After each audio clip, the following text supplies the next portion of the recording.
বলতে হবে রবীন্দ্রনাথ অত্যন্ত আধুনিক, তার চিন্তা ভাবনায় অত্যন্ত আধুনিক ছিলেন। আমার একটুখানি আমার নিজের স্মৃতি বলি। 1941 সালে রবীন্দ্রনাথ দেহাত্যাগ করেন। 1941 সালে আমি স্কুলে ভর্তি হই, ক্লাস 3 থেকে, এবং সেটাই আমার কোনো পাঠশালায় গমন, জীবনের প্রথম কোনো বিদ্যালয়ে গেছি। আমার খুব মনে আছে 7 আগস্ট 1941 সাল। আমরা তখন প্রায় 3-4 মাস স্কুলে পড়াশোনা করছি। স্কুলে গেছি, কিছুক্ষণ পরে খবর পাওয়া গেল তিনি যে বিশ্বকবি, নোবেল প্রাপ্ত কবি, এগুলো সবই তখন সকলেই প্রায় জানেন। তো আমরা ছুটি পেয়ে বাড়িতে চলে গেলাম। তখন ছুটির যখনটা হচ্ছে, ছুটি হওয়া মানে বাড়িতে চলে যাওয়া একটা আনন্দের বিষয়।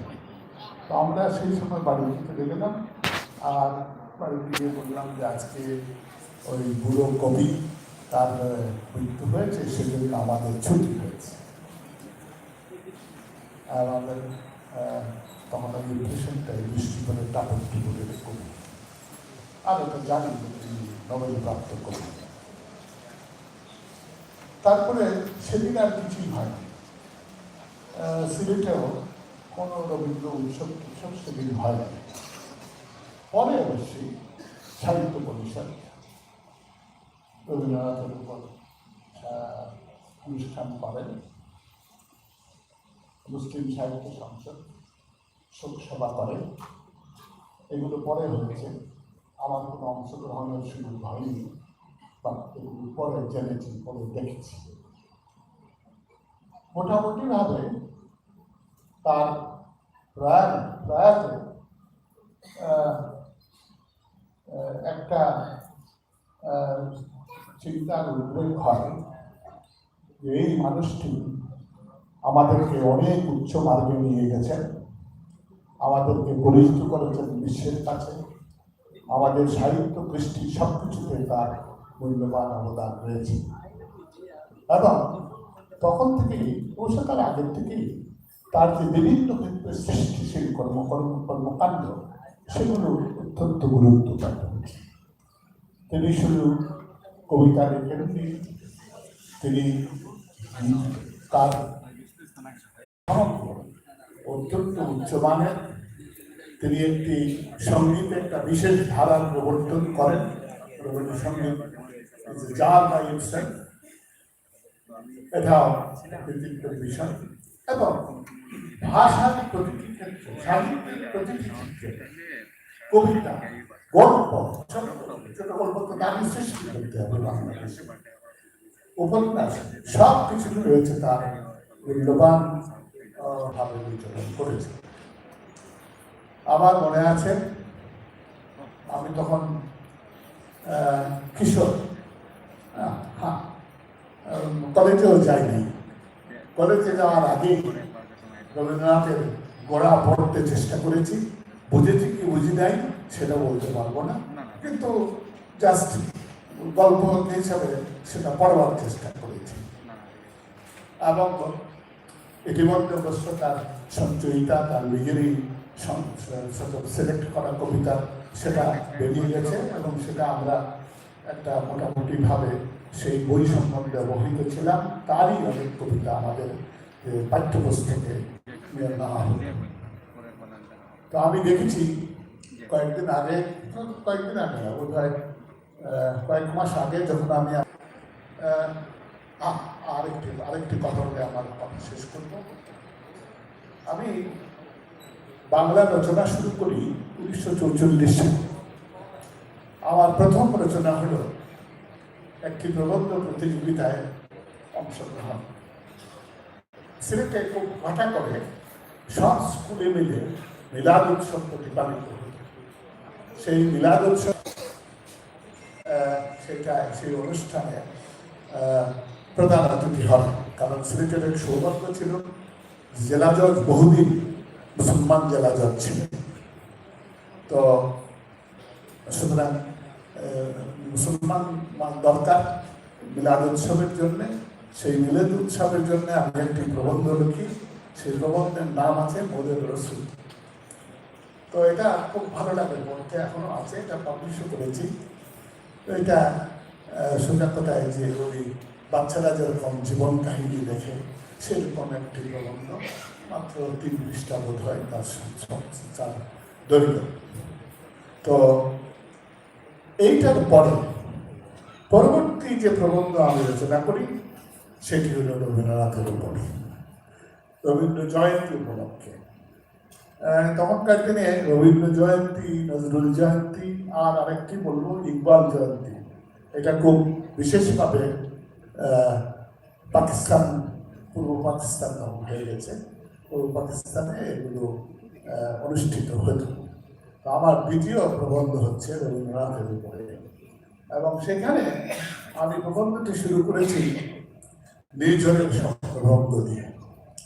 এবং সেটা শুরু করার কারণটি হচ্ছে রবীন্দ্রনাথের এই কবিতাটি আমাকে অত্যন্ত কি করে অভিভূত করে।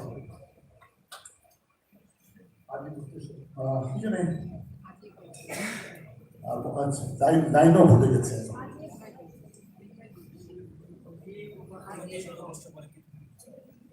যাই হোক, নির্ঝরের স্বপ্নভঙ্গ আবৃত্তির জন্য একটা ভালো কবিতা, আমি লাইন ভুলে গেছি, বলতে পারছি না। তো নির্ঝরের স্বপ্নভঙ্গ তখন সারাকে মুখস্থ করি এবং সেই কবিতাটি আবৃত্তি করে আমার মানে বলে যেতে পারে দ্বিতীয় অনুষ্ঠানে অংশগ্রহণ করা। এবং আমার রচনার প্রথম বাক্যটি হচ্ছে কোটেশন ফ্রম নির্ঝরের স্বপ্নভঙ্গ, এবং তারপরে আরো এটা সেটা লেখে বিভিন্ন জায়গার থেকে কোটেশন করে। তখন কোটেশন করাটাই মনে হলো যে প্রবন্ধ লেখার একটা বিশেষ উদ্দেশ্য, যে খুঁজে খুঁজে কিছু কিছু কোটেশন নিয়ে সেগুলোকে একখানে সংগ্রহ করে একটা প্রবন্ধ রচনা করা যায়। সেই রকম ধরনের একটি প্রবন্ধ আমি উপস্থাপন করি, সেটিও ইতিমধ্যে পাবলিশড হয়েছে, আমার একটা সংগ্রহে পাবলিশড হয়েছে। তো এইটা আমার কাছে মনে হয় যে আমার ব্যক্তিগতভাবে রবীন্দ্রনাথকে উপলব্ধি করা এবং রবীন্দ্রনাথের প্রতি সম্মান প্রদর্শন করা, এইটি ছিল সর্বশ্রেষ্ঠ উপায়, এবং এইটি দিয়ে আমি আমার জীবন শুরু করি। এবং সারা জীবন রবীন্দ্রনাথকে আমরা সম্মানের আসনে রেখেছি। এই দেশে একটা সমস্যা হয়েছিল রবীন্দ্র শতবার্ষিকী উপলক্ষে, কারণ তখন পাকিস্তান সরকার রবীন্দ্র শতবার্ষিকীকে উদযাপন না করার সিদ্ধান্ত নেন, এবং সেই সিদ্ধান্তটা এক হিসাবে খুব ভালো ছিল, কারণ তার ফলে যে রবীন্দ্র চর্চা শুরু হলো সেটা ছিল সাধারণ রবীন্দ্র চর্চা। আমাদের যে সঞ্জিদা খাতুনের প্রতিষ্ঠানটি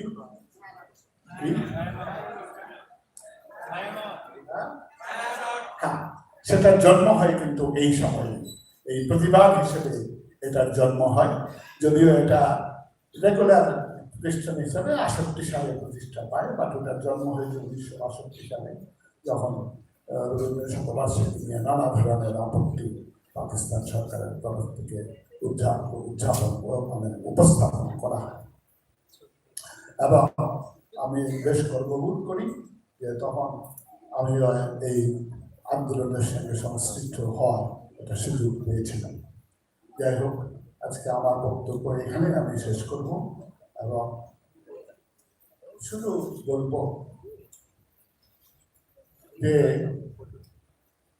রবীন্দ্রনাথ বিশ্বকবি, রবীন্দ্রনাথ আমাদের কবি। রবীন্দ্রনাথের জীবনের একটা মূল্যবান অংশ আমাদের দেশে তিনি কাটিয়েছেন। কুষ্টিয়াতে যেমন ছিলেন, বাকি শহরেও ছিলেন, পাবনাতেও ছিলেন। তিনি এটা তার কৃতিত্ব দিতে হবে তার পিতাকে, যে তিনি তাকে এই তার যে তার যে দেশ যেটা, নিজের দেশ যেটা, সেই দেশে কাজ করতে এবং দেশের থেকে পরিচয় হতে যথেষ্ট অবদান রাখেন। এবং সেই জন্যই রবীন্দ্রনাথ আমাদের কবি। তার মানে এই নয় যে রবীন্দ্রনাথ বিশ্বের কবি নন, পশ্চিমবঙ্গের কবি নন। তিনি একই সঙ্গে বিশ্বের কবি, তিনি পশ্চিমবঙ্গের কবি, কিন্তু আমরা দাবি করি যে এটাই হলো তার মূল জায়গা। আর এইখান থেকেই তার যে সৃজনশীল যেসব চিন্তা ভাবনা তার উদ্ভব এইখান থেকেই সবচেয়ে বেশি হয়েছে। এটা শুধু লালন ফকিরের উপর কি যে প্রভাব সেটা নয়, সারাটি বাংলাদেশের যে স্বভাব চরিত্র, তার প্রকৃতি এবং তার চিন্তা ভাবনা, তার দৃষ্টি, সেটাকে তার উপর অত্যন্ত শক্তভাবে আশ্রয় দিয়েছিল, সে ব্যাপারে কোনো সন্দেহের অবকাশ আমাদের নেই। ধন্যবাদ।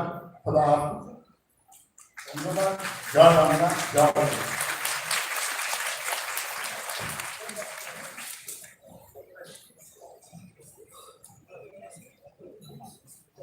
সুধীমণ্ডলী, আমাদের আনুষ্ঠানিক বাহিনী যখন আমরা যান্ত্রিক প্রক্রিয়া যদি হয় লোগো উন্মোচন, এখন সেখানে যাব। তারা যদি লিখিতভাবে জানাচ্ছি, এই লোগো উন্মোচন অনুষ্ঠানে কাজ করেছেন আমাদের নির্বাহী পরিষদের সদস্যরা, লোগো উদযাপন পরিষদের সদস্যরা, এবং এই প্রক্রিয়ায় স্থপতি রাজন দাস, সংস্কৃতি কর্মী অরুণ বাউল আমাদের সাথে ছিলেন। আর আপনাদের অবগতির জন্য জানাচ্ছি, এই লোগোর কনসেপ্ট বিলনিতে জাদু, লোগো ডিজাইন রিভিউ পয়েন্ট। আমি অনুরোধ করছি স্যারকে লোগো রিভিউ করুন। তার আগে আমরা অত্যন্ত আনন্দিত যে সিনেটের সকল পেশার বিভিন্ন অঙ্গনে যারা কাজ করেছেন, আমরা যাদেরকে বিনীতভাবে অনুরোধ করছি সবাই এসেছেন। আমি তাদের মধ্য থেকে কয়েকজনকে অনুরোধ করবো মঞ্চে আসার জন্য। অ্যাডভোকেট মিসবাউদ্দিন সিরাজ, কেন্দ্রীয় সাংগঠনিক সম্পাদক বাংলাদেশ আওয়ামী লীগ, আমি মিসবাহ ভাইকে মঞ্চে আহ্বান করবো। সিলেট চেম্বার অফ কমার্সের দায়িত্বে এখন আছে নির্বাহী আসাদুদ্দিন আহমেদ। উপস্থিত আছেন ব্যারিস্টার মোহাম্মদ আরশ আলী, অ্যাডভোকেট বেদানন্দ ভট্টাচার্য, কমরেড ধীরেন সিংহ, জনাব সিকন্দর আলী, সৈয়দা জেবুন্নেসা হক। সেই সাথে নির্বাহী পরিষদের যারা সদস্য আছেন সকালকে আমরা মঞ্চে আহ্বান করছি। আমরা নাম লিখে সময় নষ্ট করছি না, সবাইকে আহ্বান করবো। আরো একটু পাশে এসে দাঁড়াবো। এর পরপরই স্যার লোগো টিপি নির্ধারিত সুইচটি টিপে উদ্বোধন করবো। আমি সবাইকে মঞ্চে আহ্বান করছি।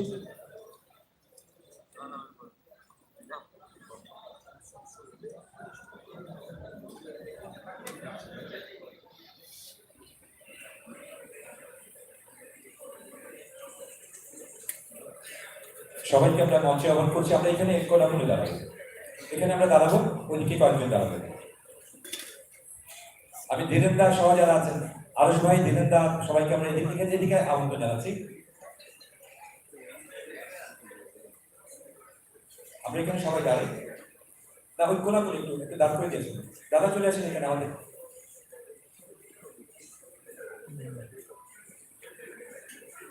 শাহিদ ভাই আছেন। আমি আসলে দীর্ঘভাবে ক্ষমা চেয়ে দিচ্ছি, অনেকে আমি দেখতে পাচ্ছি না। আর যারা শাহিদ ভাইকে আমি অনুরোধ করছি মঞ্চে আসার জন্য।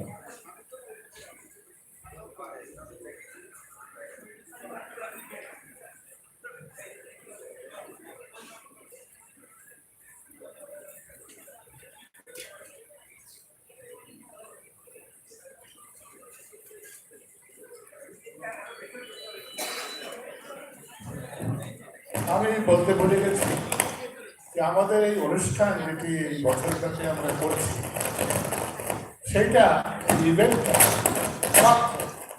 পাত্র করে একটি প্রতিষ্ঠান, তারা এই ইভেন্টটা পরিচালনা করছেন, তাদের ধন্যবাদ দিচ্ছি।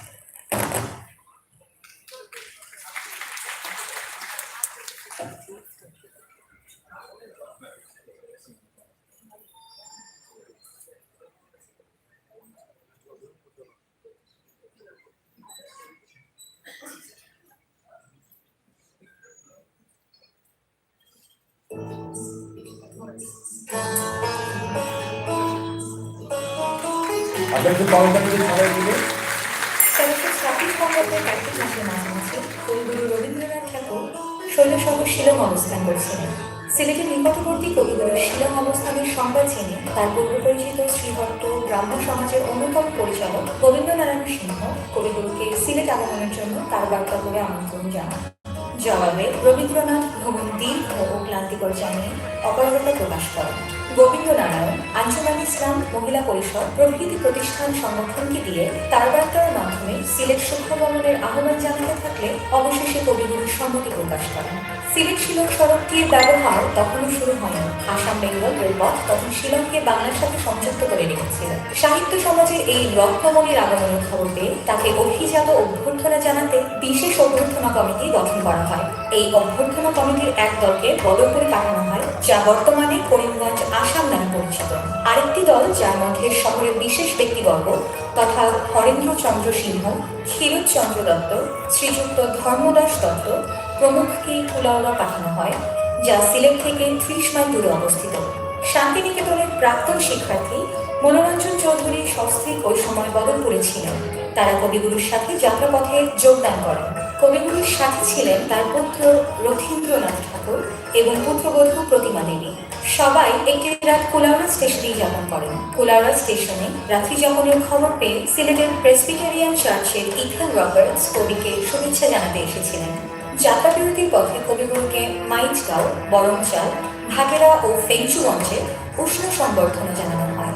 19শে কার্তিক খুব ভোরবেলা ট্রেন সিলেটের উদ্দেশ্যে রওনা করলে হাজার হাজার উৎসুক জনতা অতিথিদের আতশবাজি ও করতালির মাধ্যমে অন্তরের অন্তঃস্থল থেকে সংবর্ধনা জানান।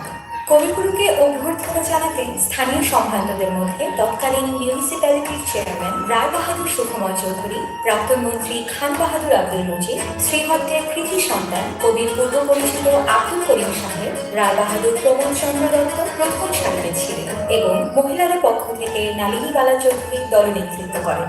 কবিগুরু অধীন সুসজ্জিত মার্বত এবং অপরদিকে তার পুত্র ও পুত্রবধূ সুসজ্জিত বজরা নৌকায় সুরমা নদী পার হন।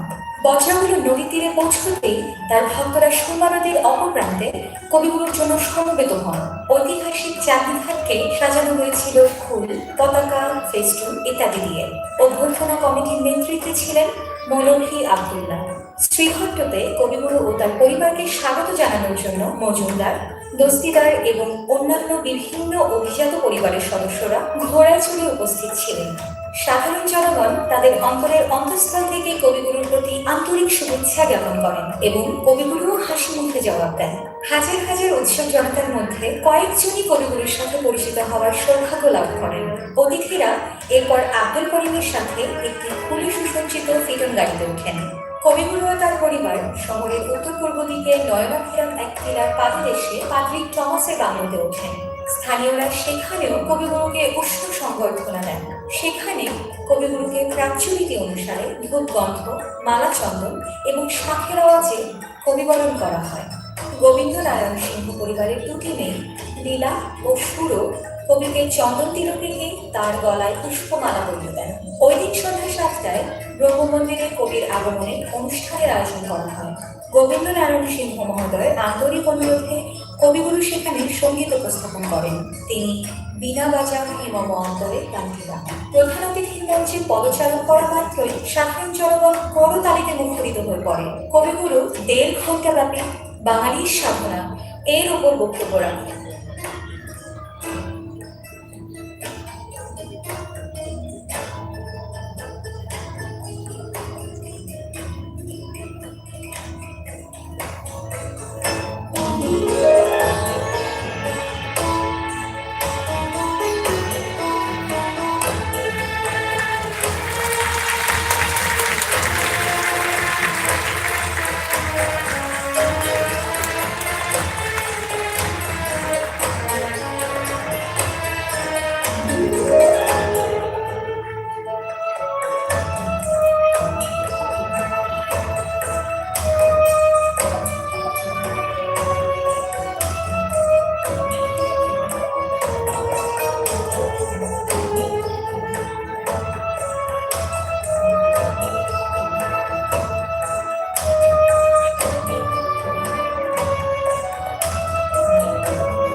ধন্যবাদ সবাইকে যারা অতিথি হিসেবে মঞ্চে এসেছেন, দর্শক সারিতে যারা বসে আছেন। আরেকটি কথা আপনাদের জ্ঞাতার্থে, এই লোগো উন্মোচনকে আমরা যে বিষয়গুলো লক্ষ্য করেছি, সেই পুরোনো দিনের ট্রেনে করে কবিগুরুর স্মৃতিতে আগমন, বজরায় চড়ে সুরমা নদী অতিক্রম, এবং এই 3 দিন কবিগুরু যেসব জায়গায় গেছিলেন, যেসব অনুষ্ঠানে অংশগ্রহণ করেছেন, আমরা চাইব নভেম্বর মাসে সেই দিনগুলোতে আমরা প্রতিটি স্থানে অন্তত প্রতীকী হলেও একটি করে অনুষ্ঠান করব, এবং সমাপনী অনুষ্ঠান আমরা আগেই জানিয়েছি আপনাদের সবাইকে আমাদের পুরো অনুষ্ঠানগুলিতে আমন্ত্রণ। আমরা এই মুহূর্তে আমাদের এই আজকের আয়োজনে আমাদের সাথে যারা ছিলেন, কোয়াট্রো মাইন্ডের দুজন ডিরেক্টর আমাদের মাঝে উপস্থিত আছেন, তাদের পক্ষ থেকে সম্মানিত প্রধান অতিথি আমাদের উৎসব উদযাপন কমিটির আহ্বায়ক এবং সদস্য সচিবের হাতে তারা উপহার সামগ্রী তুলে দেবেন।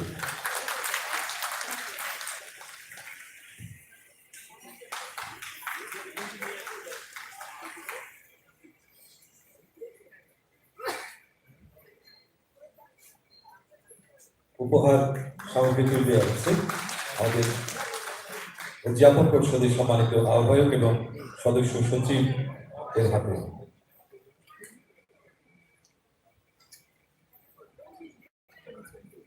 এবারে সদস্য সচিবের আমাদের সকলের পক্ষ থেকে আসলে সেটি গ্রহণ করছেন।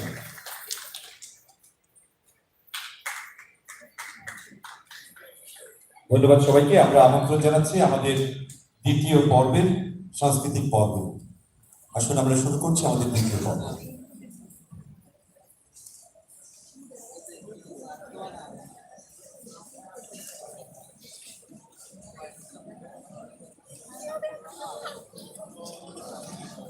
পরিবেশনা।